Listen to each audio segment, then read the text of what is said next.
अंश हा देव असे माझा. नमस्कार रसिक श्रोते हो, आपण ऐकता आहात रेडिओ विश्वास 90.8 कम्युनिटी रेडिओ. तुमचं जगणं तुमचा आवाज.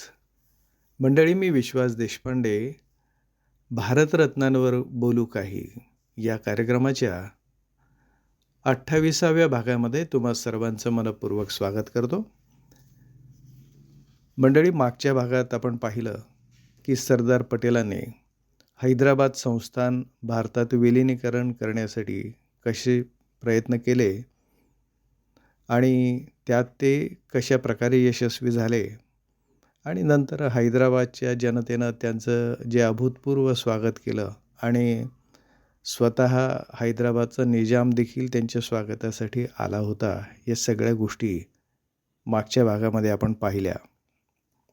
आता आज आपण सरदार पटेलांनी राजस्थानातल्या संस्थानांचं भारतात विलिनीकरण कसं केलं हे पाहूया. ही सुद्धा हकीकत अतिशय रोमहर्षक अशी आहे. मंडळी, हैदराबाद संस्थान भारतात विलीन झाल्यानंतर सरदार पटेलांनी राजस्थानातल्या विविध राज्यांचं एकीकरण घडवून आणलं. या राजपुताना म्हणून प्रसिद्ध असलेल्या राजस्थानचा प्रदेश विशाल होता. या प्रदेशात बहुतांशी राजपूत राजांची राज्ये होती. हे राजे शूर आणि परंपरांचा अभिमान असणारे असे होते. पण त्यांच्यात आपापसात भांडणं हेवेदावे असल्यामुळं ही राज्य जणू एकमेकांची शत्रू असल्यासारखीच वागत होती. ही एकूण 19 राज्य होती बरं का. आणि त्यांच्या एकीकरणासाठी सुमारे 8.5 वर्षांचा कालावधी लागला.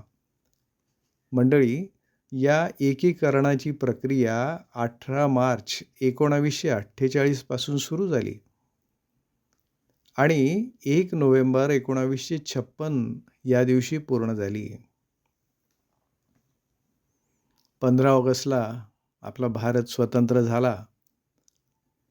त्यावेळी भारतात सामील न होता स्वतंत्र राहण्याची या राजांची इच्छा होती. अशी त्यांची इच्छा का होती, तर त्याचं कारण असं आहे की एखाद्या मोठ्या राज्यामध्ये आपलं राज्य विलीन करणं म्हणजे आपली स्वायत्तता गमावणं असं या राजांना वाटत होतं आणि आपली परंपरागत सत्ता गमावण्याची त्यांची तयारी नव्हती.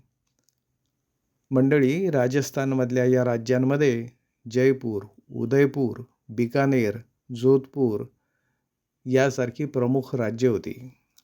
आपण पाहिलं की जिनांचा भारतातल्या अनेक राज्यांवर जसा डोळा होता तसंच राजस्थानमधले जोधपूर, जैसलमेर, बिकानेर या राज्यांवरही त्यांचा डोळा होता आणि ही राज्य पाकिस्तानात सामील झाल्यास त्यांना हवीच होती. पण सरदार पटेलांनी त्यांचा हा डाव आधीच ओळखला आणि मुत्सद्दीपणानं आणि युक्तिप्रयुक्तीनं राजस्थानमधल्या या सगळ्या राज्यांचं एकीकरण घडवून आणलं. मंडळी, राजपूत राज्यांमध्ये आपापसातलं जे वैर होतं ते सुद्धा या एकीकरणामुळे संपुष्टात आलं. खरं तर या सगळ्या राज्यांना एकत्र आणणं ही अत्यंत अवघड आणि नाजूक कामगिरी होती. पण पटेलांनी ही किमया घडवून आणली. त्यामुळे राजस्थानच्या एकीकरणाचं आणि भारतातल्या त्याच्या विलिनीकरणाचं श्रेय हे निःसंशय पटेलांचंच आहे. मंडळी, झालं असं की एकदा राजस्थानमधल्या राजांनी एक मोठा समारंभ आयोजित केला होता आणि त्यानिमित्तानं राजस्थानमधले सगळे राजे एकत्र आले होते.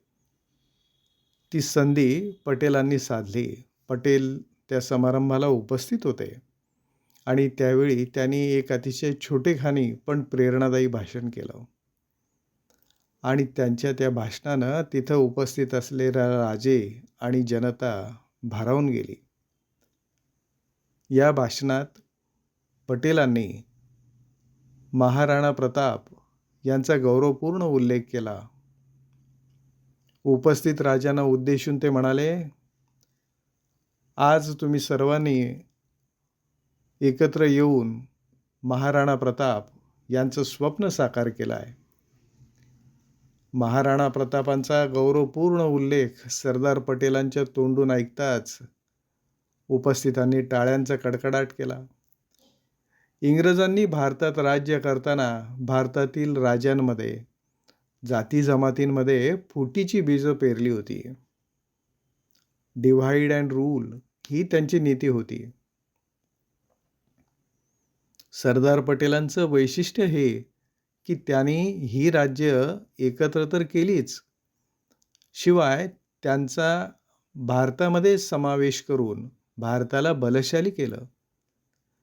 आणि विशेष म्हणजे हे करताना त्यांची आपापसातली भांडणं मिटवली.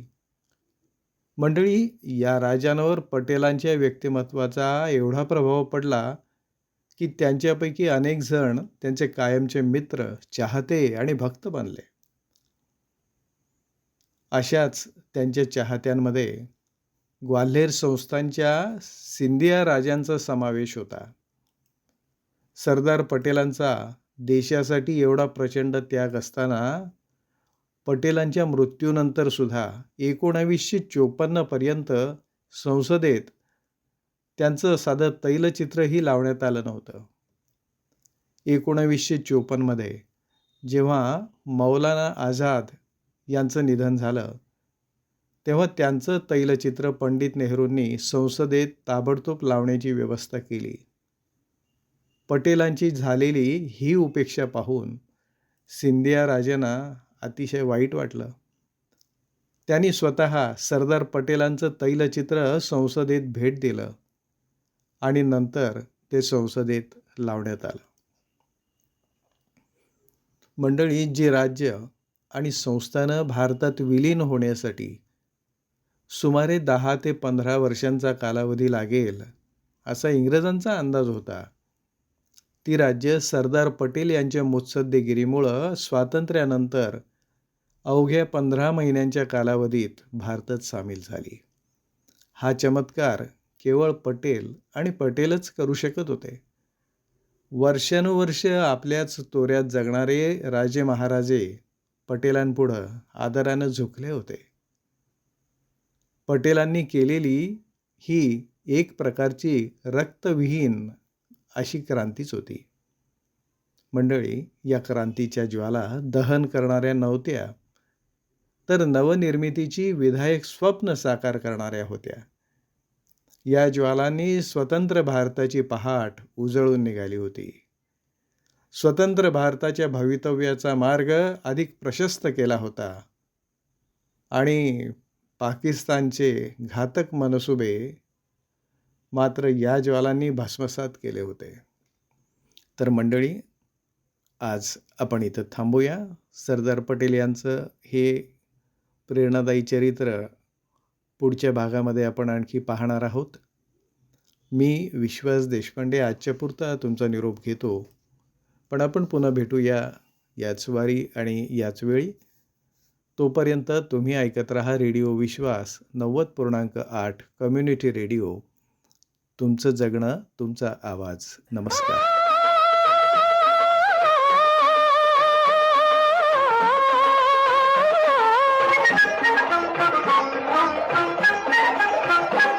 देश हा देव असे माझा, देश हा देव असे माझा,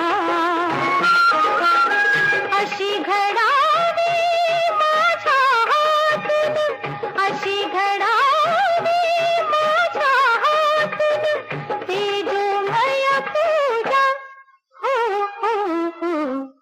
देश हा देव असे माझा, देश हा देव असे माझा.